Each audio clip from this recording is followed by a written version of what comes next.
ایک بنیادی بات سمجھ لیں کہ دین اسلام کے اندر جس طرح ایمانیات کا باب بڑا ہی ضروری ہے، معاملات کا چیپٹر بڑا ہی ضروری ہے، اخلاقیات کا پہلو بڑا ہی ضروری ہے، اسی طرح دین اسلام میں محبت کا باب بھی بڑا ہی ضروری ہے۔ یعنی یہ جو محبت ہے یہ رسمی بات نہ ہو، وہ عملاً محبت ہو، پیار ہو، سچ مچ کا پیار ہو۔ میری طرف دیکھیں جی بھائی، یعنی یہ کوئی کسی ادیب کا جملہ نہیں، کسی خطیب کا فقرہ نہیں، یہ حضور علیہ السلام کا فرمان ہے کہ جب تک تم ہر چیز سے بڑھ کر مجھ سے پیار نہ کرو تمہارا ایمان مکمل نہیں ہوتا۔ اپنے قلبی معاملات کو درست کرنا ہے، سچ مچ میں کوشش کرنی ہے۔ آپ نعت خوانی سنیں، آپ حضور کی سیرت پاک کو پڑھیں، آپ ان لوگوں کی صحبت میں بیٹھیں جہاں بیٹھنے سے دل میں حضور کی محبت بیدار ہوتی ہے۔ یہ محبتیں لازمی حصہ ہے، لازمی، یہ ضروری ہے۔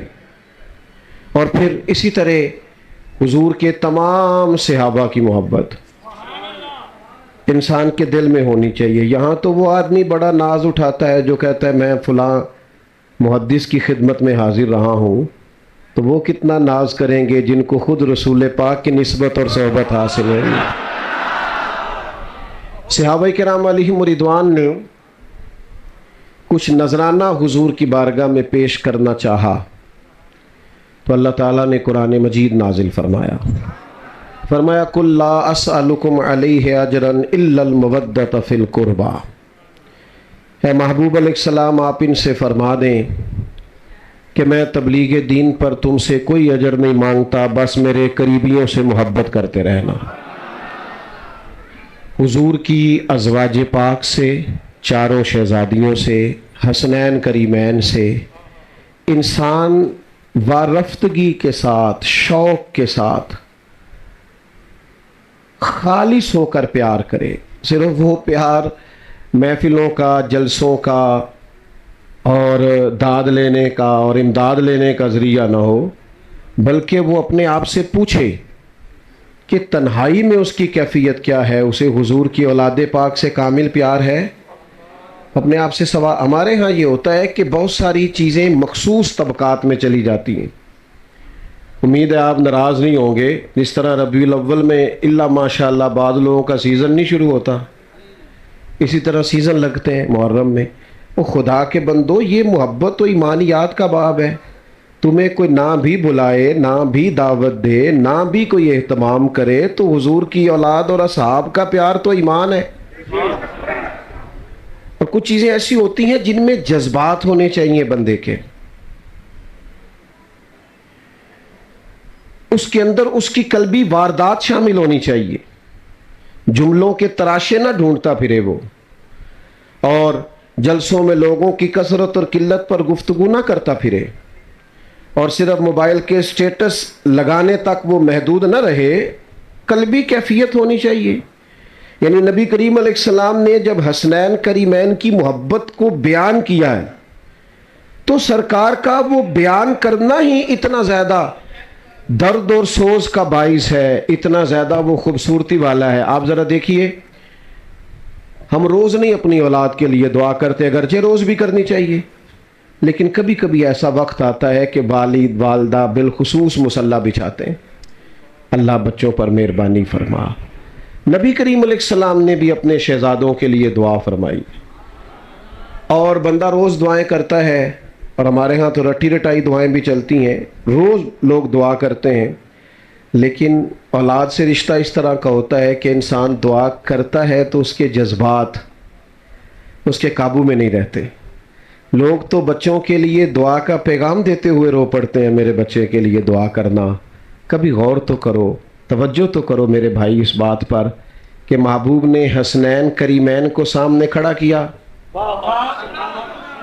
اور کھڑا کر کے اللہ کی بارگاہ میں ہاتھ اٹھا کے باقاعدہ دعا کی، کہا اے اللہ میں ان دونوں سے محبت کرتا ہوں، تو بھی ان سے محبت فرما، اور مالک جو جو میرے حسنین سے محبت کرے تو ان سب سے بھی محبت فرما۔ ہم سے بعض جگہوں پہ کوتاہیاں ہوئی ہیں، ہم اس کا اعتراف کرتے ہیں.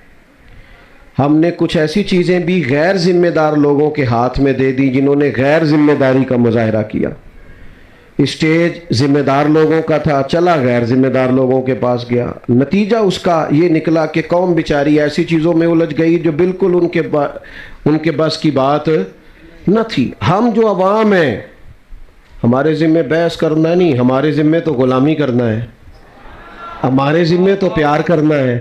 ہم نے محبت کرنی ہے سیدنا ابو بکر صدیق سے لے کر حضرت امیر معاویہ تک، ہر صحابی سے ہم نے پیار کرنا ہے. اور ہمارے امام نے ہمیں کہا ہے اتنا پیار کرنا ہے، اتنا پیار کرنا ہے کہ محبوب کی اولاد کے بچے بچے سے پیار کرنا ہے. تیری نسل پاک میں ہے بچہ بچہ نور کا، تو ہے عین نور تیرا. اچھا عجیب بات ہے کہ کھل کے سیرت نہیں بتائی لوگوں کو حضرت ابو عبیدہ بن جراح کی. ہم نے یقین سے کہتا ہوں نہیں بتا سکے ہم لوگوں کو حضرت معاذ ابن جبل کی فضیلتیں، نہیں لوگوں کو آگاہی حضرت خالد بن ولید کے جذبہ جہاد سے. کہاں خبر ہے لوگوں کو کہ حضرت سالم مولا کون تھے؟ کہاں لوگ جانتے حضرت ابی بن کعب کیسے آدمی تھے جن کو امامت کا انتخاب کیا سیدنا فاروق اعظم نے کہ آپ تراویح پڑھائیں گے؟ کہاں اس پر سیمینار ہوئے؟ کہاں ان بزرگوں پر ہم نے کام کیا؟ حضرت سعید بن زید رضی اللہ تعالیٰ عنہ کی دیانتداری کب بیان کی گئی قوم کے سامنے؟ عجیب بات ہے کہ مشاجرات تم لے آئے. جو چیزیں تمہارے بیان کرنے کی تھی، بتانے اور سنانے اور سمجھانے کی تھی، وہ تو تم نے. میں اکثر دوستوں سے کہتا ہوں، ہم نے کچھ وقت کالج میں گزارا ہے، تو تمام اساتذہ جو ڈگری ہولڈر بھی ہوتے ہیں سارے تدریس پر ماہر نہیں ہوتے. یعنی پڑھا لکھا ہونے کے باوجود بھی ہر آدمی پڑھانے میں مہارت نہیں رکھتا. اللہ تعالیٰ صلاحیتیں دیتا ہے، کچھ چیزیں خدا داد ہوتی ہیں. اب ایسا نہیں ہو سکتا کہ اردو کے ٹیچر آئیں کلاس روم میں اور آ کے بچوں سے کہیں کہ کتاب نکالو، تو بچے اٹھ کے کہیں کہ استاد صاحب پہلے آپ بتائیں، آپ ایم اے اردو ہیں، اور اگر ایم اے اردو ہے تو پھر آپ نے ایم ایڈ کیا ہے، اور اگر کیا ہے تو پھر آپ میرٹ پہ ہیں کہ سفارش پہ ہیں. بچوں کا حق بنتا ہے یہ بات کرنے کا، جلدی جلدی بتائیں. اور اگر کریں تو کم از کم میں ہوں تو میں سب سے پہلے اس بچے کو کلاس سے نکالوں گا اور پہلا لفظ یہ کہوں گا کہ تو بنیادی طور پر پڑھنا نہیں چاہتا. اس طرح حق نہیں بنتا نا. یہ بات مجھ سے میرا بڑا کرے پرنسپل صاحب کریں یا اس شعبے کا کوئی بڑا کرے، تو کون ہوتا ہے؟ وہ خدا کے بندے، صحابہ کے مشاجرات میں بات کرنا عوام کا کام نہیں، ہماری ڈیوٹی نہیں. ہمیں تو نبی پاک نے فرمایا صحابی کا نجوم، سبحان اللہ، یہ سارے ستارے ہیں، تم نے ان سے ہدایت کا نور حاصل کرنا ہے. ہم نے تو دیکھنا ہے ان کی سیرت میں جو تقوی ہے، پرہیزگاری ہے، جو حضور سے وفا ہے. تو پہلی تو گزارش آپ سے یہ ہے کہ جم کے پیار کریں رسول پاک کی اولاد سے. میرا ایک دیہات سے تعلق ہے. دیہاتی لوگ وہ ہوتے تھے جن کے مکان کچے ہوتے تھے پر عقیدے بڑے پکے ہوتے تھے. میں علماء یہاں زیادہ بیٹھے ہیں اور بزرگ بیٹھے ہیں، کچھ باتیں زیادہ اس لیے بھی نہیں کر سکتا کہ بزرگوں کی موجودگی میں بہت زیادہ باتیں اس طرح نہیں کرنی چاہیے کہ انسان بڑا ناسے محسوس ہو. کیسا دستور زباں مندی ہے تیری محفل میں، بات کرنے کو ترستی ہے زباں میری. اب تو چیزیں آ گئی محفلوں میں، مجلسوں میں، سٹیٹس لگانے میں. وہ جو پیار کا خلوص تھا نا، میرے ابا جی بڑی عید پہ چاول لائے گھر میں، کٹھے لے آئے. وہ بڑے اچھے چاول تھے، تو وہ خواتین پاس کرتی تھیں اکثر گھروں میں چاول، پہلے سیمپل آتا تھا. تو وہ چاول بڑے اچھے تھے، پکائی بڑی اچھی تھی، خوشبو بڑی اچھی تھی، اور اماں جی تبصرہ بھی کرتی تھیں کہ دانہ بھی بڑا لمبا لمبا ہوا ہے چاولوں کا. بڑے بہتر تھے، خوشبو بڑی آئی، پسند بڑے آئے. دو ایک دفعہ پکے تو پھر اس کے بعد گھر میں جب چاول پکے تو کچھ اور قسم کے پکے. تو والی صاحب نے فوراً اعتراض کیا، کہنے لگے وہ جڑے میں لے آیا سو چاول بڑی تے وہ کتے نہیں، ایک دو باری دیتے نے بعد چ نہیں ملے. تو یہ میں آپ کو ان پڑھ اور سادے لوگوں کی باتیں بتا رہا ہوں. اماں جی میری فرمانے لگیں چول بڑے پیارے سن، سونے بڑے پکے سن، میں رکھ چھڑے نے 10 محرم نو امام حسین دی نیاز پکان گے. وہاں ہم نے جو چاول بھی پیش کرنے وہ بھی ذرا زیادہ اعلیٰ قسم کے ہوں تو پھر ہی مزہ آتا ہے۔ او خدا کے بندو، اپنی قلبی کیفیت پر توجہ کرو، ان کا پیار، ان کی محبت، وارفتگی، شوق تیرے دل سے چھلکے، تیری کیفیت ہو، یعنی سیدہ پاک کا نام آئے تو تیری نظریں خود بخود جھکنی شروع ہو جائے، حسنین کریمین کا تذکر آئے تو تیرا وجود محسوس کرے کہ تو بہت عظمتوں والے لوگوں کا ذکر کر رہا ہے، ان لوگوں کے تذکار تیری طبیعت پر رعب پیدا کریں، جلال طاری ہو تیرے اوپر۔ لیکن کیا کریں اس دور کا جس میں صرف بحثیں رہ گئیں، الجھاؤ رہ گیا۔ اپنی محبت کو مضبوط کریں، وارفتگی اور شوق کو مضبوط کریں۔ ہوتا رہتا ہے، دنیا میں چیزیں ہوتی رہتی ہیں، لوگ آتے جاتے رہتے ہیں، لیکن جس طرح لوگ اپنی صحت کا پورا خیال رکھتے ہیں نا، اس طرح اپنے عقیدے اور ایمان کا بھی پورا خیال رکھنا چاہیے۔ اس میں کوئی کمزوری پیدا نہ ہو، اس کے اندر کسی قسم کی کوئی کمزوری نہ رہ جائے۔ یقین، تیقن، ایمان، اہل بیت نبوت کا پیار تو آپ کو زندہ کرے گا، حسنین کی محبت تو کھڑا ہونا سکھائے گی۔ چھوٹی چھوٹی باتوں پہ بلیک میل ہونے والی قوم، ذرا ذرا سی بات پر ہاتھ پیر پھول جانا، ذرا ذرا سی باتوں پر گھبرا جانا، اور ذرا ذرا سی بات ہونا تو الجھی ٹوٹی ٹوٹی باتیں کرنا، رات بھر نیند نہ آنا۔ حسنین کریمین سے پیار کرو، جینے کا سلیقہ آئے گا، ڈٹ کر زندگی گزارنے کا سلیقہ نصیب ہوگا۔ جو چیزیں انسان کو پورے طور پر کمزور کرتی ہیں اور اس کے اندر جو چیزیں کمزوری لاتی ہیں وہ ساری تو کربلا میں موجود تھیں۔ خود محبوب کریم علیہ السلام کا فرمان ہے، اولاد آدمی کو کمزور کر دیتی ہے۔ اپنی تکلیف لوگ سہ لیتے ہیں، بچوں کی نہیں سہی جاتی۔ اور جب آدمی پردیس میں ہوتا ہے، میں نے تو دیکھا ہے لوگ پاسپورٹ سنبھال کے رکھتے ہیں کہ مجھے واپس لوٹنا ہے۔ لوگ خیال کرتے ہیں کہ یہ میرا اپنا علاقہ نہیں، کہیں مشکلات نہ آ جائیں، میں کہیں اور ہوں۔ لوگ بڑی توجہ کرتے ہیں، کاغذات سمیٹتے ہیں۔ پردیس بھی ہے، اور انشاءاللہ پردیسی کوئی بھی نہ تھی وے، اور پھر بچوں کا ساتھ بھی ہے، پھر بھوک اور پیاس بھی ہے، پھر شدت کی گرمی بھی ہے، لیکن کمال ہے نا حسین ابن علی کا۔ کمزور پڑ جانے والوں اور ذرا ذرا سی بات پہ غربت کے رونا، اور جب بھی ڈسکس کرنا اپنے آپ کو مظلوم ثابت کرنا، اس طرح بھی قومیں کبھی کھڑی ہوتی ہیں۔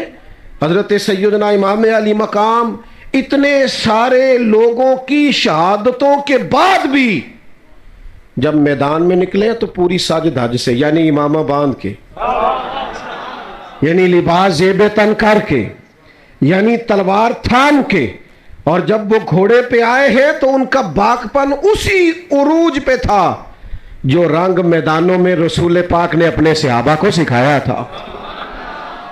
تیسری گزارش آپ کی خدمت میں یہ کریں، ایک تو ان سے پیار کریں، دوسرا ان سے جینا سیکھیں۔ تیسری بات یہ ہے کہ انقلاب سویرے نہیں آ جایا کرتا، حالات صبح محنت کر کے شام کو بدل نہیں جاتے۔ یہ جو ہمارے نوجوان بڑی جلدی نتیجہ مانگتے ہیں نا، فٹافٹ ٹھیک ہونا چاہیے، اور چونکہ ہمارا تو صوفیاء سے تعلق ہے نا، تو وہ جو آدمی پورا 6 مہینے نمازیں پڑھ لیتا ہے نا جماعت سے، پھر وہ ولایت بھی تلاش کرنے لگ جاتا ہے۔ وہ کہتے ہیں اتنی ساری تسبیحات تو پڑھ لی ہیں، تو ابھی تک میرے اوپر بڑی ساری چیزیں منکشف کیوں نہیں ہوئی، راز کیوں نہیں کھلے؟ او بھائی ادھر دیکھیں میری طرف، جتنے انبیاء دنیا میں آئے سارے کامیاب ہو کے گئے، سارے انبیاء، لیکن کسی کا کلمہ 100 لوگوں نے پڑھا ہے، کسی کا 150 لوگوں نے پڑھا ہے، نبی کامیاب گئے، اس لیے کہ جو ڈیوٹی اللہ نے لگائی تھی وہ ڈیوٹی انہوں نے پوری سر انجام دی۔ ڈیوٹی کرنا ذمہ داری ہے، رزلٹ نہ اپنی مرضی کا مانگے۔ جو بندہ اپنی مرضی کا رزلٹ مانگتا ہے وہ کمزور ہو جاتا ہے۔ آپ اپنی ڈیوٹی کریں اور پھر ڈیوٹی کر کے نتیجہ اپنے رب پہ چھوڑ دیں، محنت میں کمی نہ کریں۔ یہی امام علی مقام کا پیغام ہے۔ امام حسین شہید ہو گئے تو اگلی صبح یزید کا تختہ نہیں الٹ گیا تھا۔ امام علی مقام کی شہادت کے تیسرے دن حکومت نہیں ٹوٹی تھی، وہ تو 4 ساڑھے 4 سال حکمران رہا، لیکن پھر اس طرح اترا ہے کہ لوگ ذرا نام بھی لیتے ہیں تو ڈر ڈر کے سہم سہم کے لیتے ہیں. پھر اس طرح اترا ہے کہ وہ ہمیشہ کے لیے اتر گیا. نظریے غالب آیا کرتے ہیں کچھ وقت کے لیے بعض اوقات کچھ لوگوں کا غلبہ ہوتا ہے، لیکن ہمیشہ کے لیے غالب سچ اور حق رہتا ہے. سیدنا امام حسین رضی اللہ تعالیٰ عنہ نے شہادت دی، لیکن وقتی طور پر وہ حکمران رہا، پر قیامت تک جو حکومت ملی ہے وہ حسین ابن علی کو ملی ہے اور آپ ہی کی حکومت رہے گی.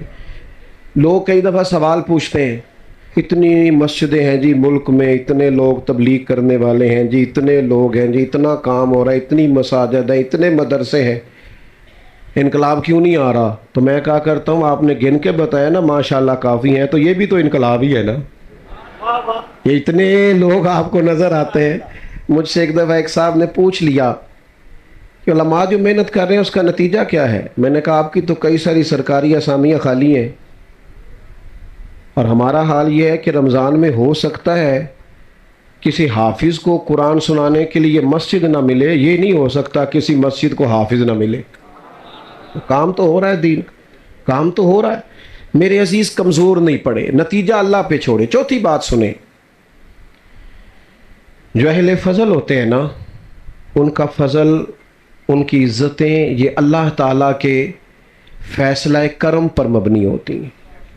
یہ شانیں لوگوں کی دی ہوئی نہیں ہوتی. لوگوں کا اپنا مزاج ہوتا ہے، اپنی طبیعت ہوتی ہے، اور ہم جس زمانے میں رہتے ہیں اس زمانے میں تو ہر آدمی کا، چونکہ ہم جمہوری ملک میں رہتے ہیں، ہر آدمی کا سوچنے کا اینگل بھی اپنا ہے، اپنے حساب سے لوگ سوچتے ہیں. اور آپ کسی کی تعریف کر کے دیکھیں کسی کے سامنے، وہ کہے گا یار ساری باتیں ٹھیک ہیں، 99 ٹھیک ہیں، پر وہ ہنسا نہیں میری مرضی کے حساب سے. اگر یہ بھی ہو بھئی ایک آدھ کمی تو ویسے بھی رہ جائے گی، انسان ہے. ہمارا مزاج ہوتا ہے. یہ مت سمجھا کریں کبھی بھی کہ غلبہ ادھر زیادہ ہو گیا ہے، کثرت ادھر. ہمیشہ کثرت صداقت کی دلیل نہیں ہوتی، اس کو اچھی طرح سمجھ لیں. اللہ تعالیٰ جن لوگوں کو اپنے فضل سے بلندیاں عطا کرتا ہے وہ بہرحال ہمیشہ بلند رہتے ہیں. اہل فضل کی قدر اپنے دلوں میں ہمیشہ قائم رکھیں. حضرت امام علی مقام رضی اللہ تعالیٰ عنہ کے بعد کتنے حکمران آئے؟ ہم سادے لوگ ہیں، شاید ہم سب کے نام نہ بتا سکیں، لیکن امام حسین کے بعد امام زین العابدین کا نام ساری دنیا جانتی ہے. ان کے قریب بیٹھنے والوں میں حضرت حسن بصری کا نام سارا زمانہ جانتا ہے. حکومتیں آتی جاتی رہتی ہیں، وقتی اقتدار کئی دفعہ بڑا لطف دیتا ہے، اور لوگ جب بات کرتے ہیں تو بڑی پھیل پھیل کے کرتے ہیں، اور جب گفتگو کرتے ہیں تو ان کا لب و لہجہ ان کے حاکمانہ انداز کی گواہی دے رہا ہوتا ہے. لیکن دنیا میں غالب نظریات ہوا کرتے ہیں، سچائیاں غالب ہوتی ہیں، ایک ترتیب ہوتی ہے حق کہنے والوں کی. وقت کا حکمران بھی طواف کعبہ کر رہا تھا، امام زین العابدین بھی کر رہے تھے، فرزق شاعر بھی اسی طواف میں موجود تھا. تو اس نے جب دیکھا نا لوگوں کا زیادہ رجحان تو امام زین العابدین کی طرف ہے، تو فرزق کو بلا کے کہنے لگا یہ بندے گنو جو زیادہ ادھر توجہ کرتے ہیں اور میری طرف نہیں دیکھتے، ان کا بعد میں کچھ علاج کرنا ہے. بندے گن لیتے ہیں نا، نہیں پتا آپ کو؟ الیکشن کے دنوں میں پتہ کر لیتے ہیں کس کس گلی نے ووٹ نہیں دیے. اگلی بھی بن گئی، اس سے اگلی بھی بن گئی، بیچ والی رہ گئی. انہوں نے ووٹ نہیں دیے تھے، انہوں نے جلسہ نہیں کرایا. اس نے کہا یہ سب لوگوں کا ادھر رجحان ہے، حالانکہ حکمران میں ہوں. تو بڑا سیانہ تھا وہ شاعر، بازو تھام کے بادشاہ کا ہلا کے کہنے لگا تو لوگوں کی چھوڑ، مجھے تو یوں لگتا ہے جدھر جدھر امام زین العابدین مڑتے حجر اسود کا رخ بھی ادھر ہی ہوتا چلا جائے. تو یہ جو خدائی انعام ہے ان کا تو کیا کرے گا؟ یہ جو اللہ کی دی ہوئی شان ہے اس کا تو کیا کرے؟ جو اللہ تبارک و تعالی محض اپنے فضل سے کسی کو انعام دیتا اس میں تو کیسے دخل دے گا؟ دوستو یاد رکھنا کچھ چیزیں ایسی ہوتی ہیں جو محض اللہ کا فضل ہوتی ہیں. بعد میں لوگ کہہ دیتے ہیں میں نے بڑی محنت کی، میں نے بڑی جدوجہد، محنتی تو اور بھی بڑے تھے، تجھ پر فضل ہو گیا ہے تو اب ذرا جھکنا سیکھ، اب تو نہ واپس آنا سیکھ. اگر دیکھیں نا بہت سارے لوگ ایسے ہوتے ہیں، بہت سارے لوگ بڑے باصلاحیت، لیکن اللہ تعالیٰ کی شان ہوتی ہے اس نے کس کو کس انداز میں کب نوازنا ہے، یہ اس کا ارادہ کرم ہے. باتیں چونکہ عرض کیا تھا زیادہ نہیں کرنی، بات سمیٹنے کی طرف آ رہا ہوں. ہم نا بعض اوقات بڑی بات کرنا چاہتے ہیں، اور ہم تو اس زمانے میں رہتے ہیں جس زمانے میں چھوٹی سی بھی کوئی محنت کرنا لگتا ہے تو وہ کہتا ہے میں تو کربلا میں کھڑا ہوں. حالانکہ بھائی یہ بڑی آخر کی بات ہے، آپ تھوڑا سا نا قریب کوئی کی مثال دے لیں. ابھی آپ اتنا دور نہیں جائیں، وہ تو بڑا انتہائی اقدام ہے، وہ بڑی آگے کی بات ہے. ہر آدمی، میں اکثر کہتا ہوں کہ جب کربلائیں سجیں گی تو انشاءاللہ تعالیٰ اسوہ حسینی پر عمل کرنے والے سینکڑوں مسلمان میدان میں ہوں گے، اور وہ وقت آتا رہا ہے، دوبارہ بھی آئے گا، تو انشاءاللہ میدان میں ہوں گے. لیکن جو امام علی مقام نے ہمارے سامنے عام لوگوں کے سامنے سیدھ رکھی ہے اس پر تو عمل کریں. جلدی سے چند ایک باتیں عرض کرتا ہوں جلدی سے. نبی پاک علیہ السلام اور حضور کی اولاد کا جو فقر ہے وہ فقر اختیاری ہے. محبوب تو مالک ہیں اور خود فرماتے ہیں اللہ نے مجھے اختیار دیا ہے، چاہوں تو نبی اور بادشاہ بن جاؤں. لیکن یہ حضور نے دعا مانگی اللہ کی بارگاہ میں، اے اللہ ایک وقت روٹی دینا اور ایک وقت فاقہ دینا. صرف میٹھا ہی کھانا سنت نہیں، فاقہ کرنا بھی سنت ہے. اللہ سے دعا مانگی. ہر بندہ اپنی اولاد کے لیے پیسے ڈھونڈ رہا ہے اور محبوب نے تو ایک وقت کا فاقہ مانگا ہے. یہ بھی تو ذرا دیکھیں نا، اس پر بھی تو ذرا غور کریں نا میرے عزیز. لوگ کہتے ہیں جناب 3 دن تک بھوکے پیاسے رہے، یہ کیسے ہو سکتا ہے؟ تو میں نے کہا آپ امام راضی کو پڑھیں، 3 دن روزہ رکھا ہے تمام اہل بیت نے، اور تینوں دن جب افطار کا وقت آیا تو دروازے پر فقیر آیا ہے اور کھانا اٹھا کے دے دیا ہے. تو جن کی ماں 7-8 سال کی عمروں میں ہی تربیت کرے 3 دن بھوکے پیاسے رہنے کی، ان کے لیے پھر میدانوں میں 3 دن بھوکے پیاسا رہنا مشکل ہے. یہ ان کے لیے مشکل ہوتا ہے جن کے دائیں بائیں 2 اے سی چل رہے ہوتے ہیں. ان کے لیے مشکلات ہوتی ہیں جن کے ٹیشو پیپر پکڑنے کے لیے بھی 4 لوگ کھڑے ہوتے ہیں. ان کے لیے مشکلات ہوتی ہیں صاحب جن کی بچپن سے تیاری ہو اور جن کو بھوک کاٹنا آتا ہو. آپ پڑھ لیں سیرت کی ساری کتابیں جو سیدہ پاک پر اہل بیت نبوت پر لکھی گئی ہیں. عجیب ہے، انفرادی ہے لکھنے والے بھی. حضور کے کاشانہ نور کا انداز لکھتے ہیں تو سارے لکھتے ہیں کہ مہینہ مہینہ چولہا نہیں جلا. اور سیدہ عائشہ صدیقہ رضی اللہ تعالیٰ عنہ فرماتی ہیں کئی چاند گزر گئے ہم نے چولہا نہیں جلایا، کھجور پانی پہ گزارا. یہ بھی سارے سیرت نگاری لکھیں گے، اور چند صفحے چھوڑ کے یہ بھی سارے لکھیں گے کہ گھر میں مہینہ مہینہ چولہا نہیں جلا، پر جو دروازے پہ آیا ہے اسے جھولی بھر کے عطا فرمایا. یہ بھی انداز اپنائیے. ہمارے پاس جو ہے وہ صرف ہمارے لیے ہے، حالانکہ نبی کریم نے فرمایا 2 کا کھانا ہے تو 3 کھا لو، 3 کا ہے تو 4 کھا لو. صرف حکمرانوں کا رونا روئیں کہ وہ غریب کی مدد نہیں کرتے. یہاں جو جس گاؤں میں جس محلے میں مالدار ہوتا ہے فوراً مکان بدلتا ہے اور وہاں چلا جاتا ہے جہاں سارے امیر ہی رہتے ہیں. پھر جب اسے غریب دکھائی کوئی نہیں دیتا تو درد کیسے غریبوں کا ہوگا؟ میرے عزیز یہ اہل بیت نبوت سے سیکھیں، سادگی میں رہنا، تھوڑے پہ گزارا کرنا.